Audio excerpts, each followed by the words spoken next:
Students, last class में आप लोगों ने बताया था कि आपको वीडियो में प्रॉब्लम हुई थी, वॉइस क्लियर नहीं थी और ब्लैक बोर्ड भी क्लियर नहीं था।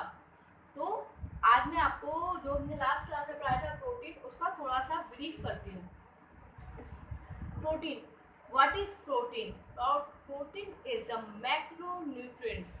प्रोटीन एक पोषक तत्व है जो हमारी बॉडी की, जो स्पेशली मसल्स मास होता है, उसके निर्माण में हेल्प करता है। उसका बेसिक चीज़ प्रोटीन होता है।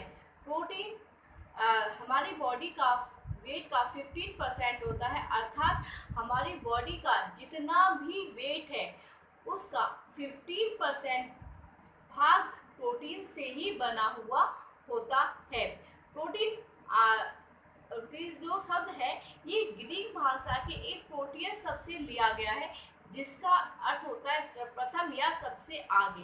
अर्थात हमारे शरीर के लिए सबसे ज़्यादा जो इम्पोर्टेंट होता है, सबसे ज़्यादा ज़रूरी होता है, वो होता है प्रोटीन। इसीलिए प्रोटीन को बेसिस कहा जाता है। हमारी बॉडी का, शरीर का आधार है प्रोटीन। प्रोटीन निम्न कंपोनेंट से मिलकर बना हुआ है: कार्बन, हाइड्रोजन, नाइट्रोजन और सल्फर। कुछ प्रोटीन में फास्फोरस भी पाया जाता है।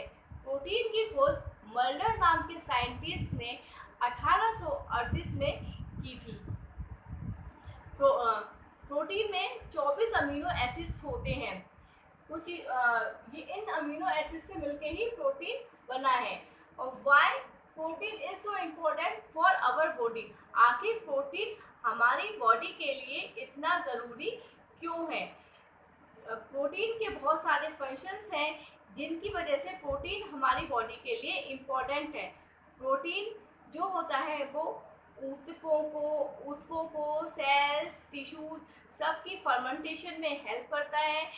और ये प्रोटीन एंटीबॉडीज भी डेवलप करता है, जो हमारी बॉडी की इम्यूनिटी पावर को बढ़ाती है। प्रोटीन उपापचय की क्रिया में भी भाग लेता है, मेटाबॉलिज्म में भी भाग लेता है। बहुत सारे एंजाइम्स, बहुत सारे हार्मोन्स होते हैं जिनका नेचर प्रोटीन होता है, उनकी फर्मेंटेशन में भी प्रोटीन भाग लेता है। इसीलिए प्रोटीन को हमारे शरीर का आधार कहा जाता है। अब प्रोटीन की कमी से हमारे शरीर पे क्या प्रभाव पड़ते हैं? प्रोटीन की कमी से जो 2 से 2.5 साल के बच्चे होते हैं, उन बच्चों को क्वाइस्कर नामक रोग हो जाता है, जिसमें वो बहुत वीक हो जाते हैं, उनकी ग्रोथ नहीं हो पाती है। ये हमारे देश में ये बहुत ही प्रोमिनेंट रोग है, स्पेशली 2 साल के बच्चों के लिए। प्रोटीन की कमी से लंबाई नहीं बढ़ती है, बच्चों की ग्रोथ रुक जाती है, लंबाई नहीं बढ़ती है।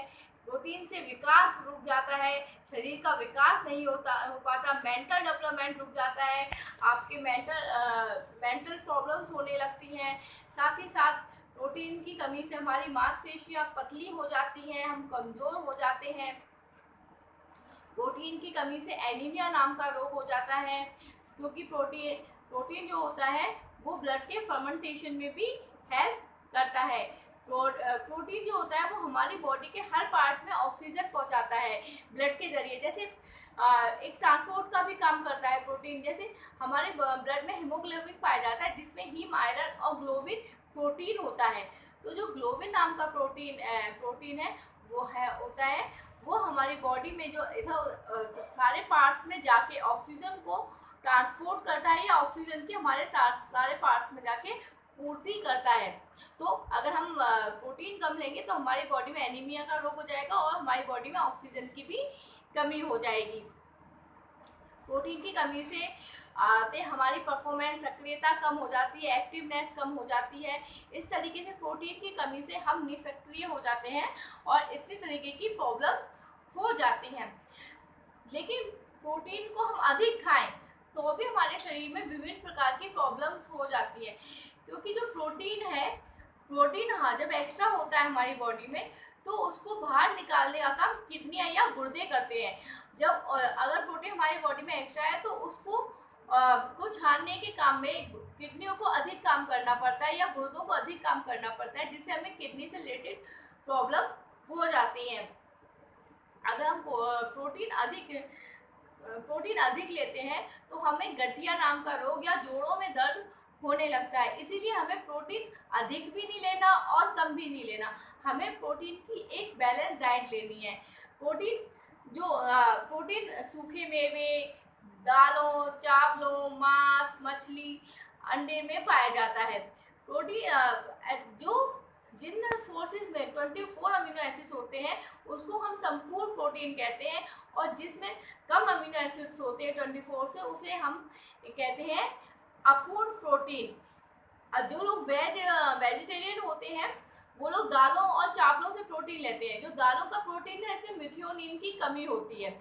इसी तरीके से चावलों में भी एक अमीनो एसिड की कमी होती है। लेकिन अगर हम इनके दोनों कॉम्बिनेशन को मिला के खाएं तो हमें एक संपूर्ण प्रोटीन प्राप्त होता है। इसी एज ए खिचड़ी या फिर दाल चावल, इसीलिए इंडिया वेजिटेरियन लोगों को ज़्यादा खाने चाहिए जिससे उन्हें संपूर्ण प्रोटीन मिले। Thank you students. I think you can understand this topic very well. और साथ ही साथ आपको एक असाइनमेंट भी देना है। आप सब लोगों को जो अपने हमारे 7 न्यूट्रिएंट्स होते हैं, कार्बोहाइड्रेट, प्रोटीन, विटामिन, खनिज लवण और वाटर, ये जो हमारे जो 7 न्यूट्रिएंट्स होते हैं, इनमें से आप लोग एक एक न्यूट्रिएंट सेलेक्ट कर लें और उस पर प्रोजेक्ट बना के या फिर कोई मॉडल या चार्ट बनाएं और 7 डेज के अंदर मुझे व्हाट्सएप ग्रुप पर सेंड करें उसका पिक। Thank you students.